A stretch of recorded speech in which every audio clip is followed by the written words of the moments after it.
పాలమూరు ముద్దుబిడ్డ గల్లీ స్థాయి నుంచి జాతీయ స్థాయికి ఎదిగినటువంటి ఒక మహిళా నాయకురాలు BJP national vice president DK Arunamma. ఇప్పుడు రాష్ట్ర వ్యాప్తంగా బీఆర్ఎస్ పార్టీ రోజు రోజుకు ఇమేజ్ అనేది తగ్గుతూ వెళ్తుంది.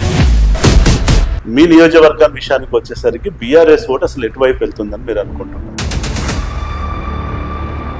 అవినీతి కుంభకోణాల్లో కేసీఆర్ కుటుంబం ఇరుక్కోవడమే కావచ్చు, బీఆర్ఎస్ వస్తుంది ఒకటైండ్రు, ఇవన్నీ చేతకానులు మాట్లాడేటటువంటి మాటలు.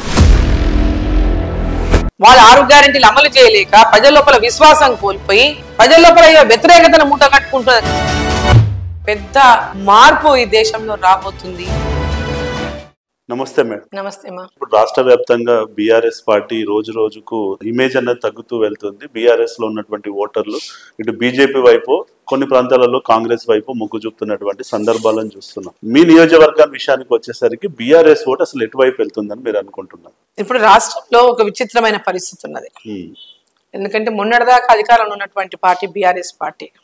మొన్న అసెంబ్లీ ఎన్నికల్లో ఓటమి తర్వాత ఒకేసారి బీఆర్ఎస్ పార్టీ గ్రాఫ్ పడిపోయింది. ఎందుకంటే వాళ్ళ అవినీతి కుంభకోణాల్లో కేసీఆర్ కుటుంబం ఇరుక్కోవడమే కావచ్చు, ఆ ప్రజల లోపల విశ్వాసం కోల్పోవడం కావచ్చు, ప్రజల లోపల ఈ ఓటు దేశం కోసం, ఈ ఓటు నరేంద్ర మోదీ గారు ప్రధానమంత్రి కావడం కోసం, బీఆర్ఎస్ కి వేస్తే ఉపయోగం లేదు కాబట్టి బీఆర్ఎస్ కు వేస్తే మా ఓటు వేస్ట్ అయిపోతుంది కాబట్టి ఈ ఓటు నరేంద్ర మోదీకి వేయాలనేటువంటి ఆలోచన ప్రజల లోపల ఉంది.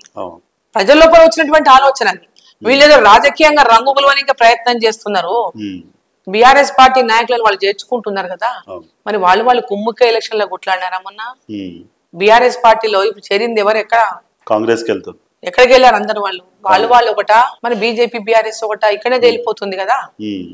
ఈ రోజు ప్రజలు మా వైపు వస్తున్నారు. ఇన్ని రోజులు బీఆర్ఎస్ పార్టీతో ఉన్నటువంటి ప్రజలు, కేసీఆర్ కోసం ఓటేసినటువంటి ప్రజలు ఇవాళ కాంగ్రెస్ పార్టీ మీద విశ్వాసం లేదు.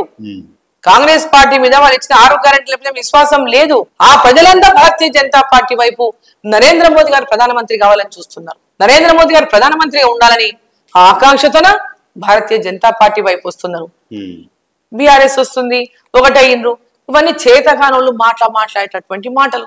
వాళ్ళు చేతగాక వాళ్ళ 6 గ్యారెంటీలు అమలు చేయలేక ప్రజల లోపల విశ్వాసం కోల్పోయి ప్రజల లోపల వ్యతిరేకతను మూట కట్టుకుంటున్నారు. కాంగ్రెస్ పార్టీ వచ్చిన 3 నెలలకే ఇప్పుడు ఏం చెప్తున్నారు? వాళ్ళ అప్పులునే సంవత్సరానికి 65,000 కోట్ల అప్పులు కట్టాలి, ఇవి ఉన్నాయి అవి ఉన్నాయి అంటే ఇవేమి కావాలని చెప్తున్నారు.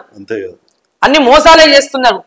మీరు చేసే మోసం గురించి నా ప్రజలు మిమ్మల్ని నమ్మకుంటే, అరే ప్రజలు విశ్వాసం ఎవరి దగ్గర ఉంటే వాళ్ళ దగ్గరికి పోతారు. నాయకులు ఒక్కడు ఓటేస్తే ఓట్లు వస్తాయా?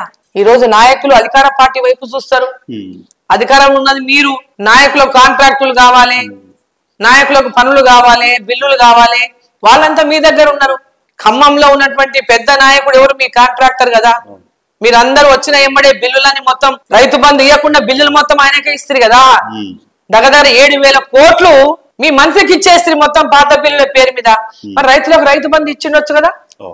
కాంట్రాక్టులకు పైసలు కడుతున్నది మీరు, కాంట్రాక్టులను మీ పార్టీలకు తెచ్చుకున్నది మీరు. మొన్న బీఆర్ఎస్ పార్టీలో ఉంటే ఆ కాంట్రాక్టర్లు ఇప్పుడు మీ పార్టీలో ఉన్నారు. మమ్మల్ని అంటే ఎట్లండి?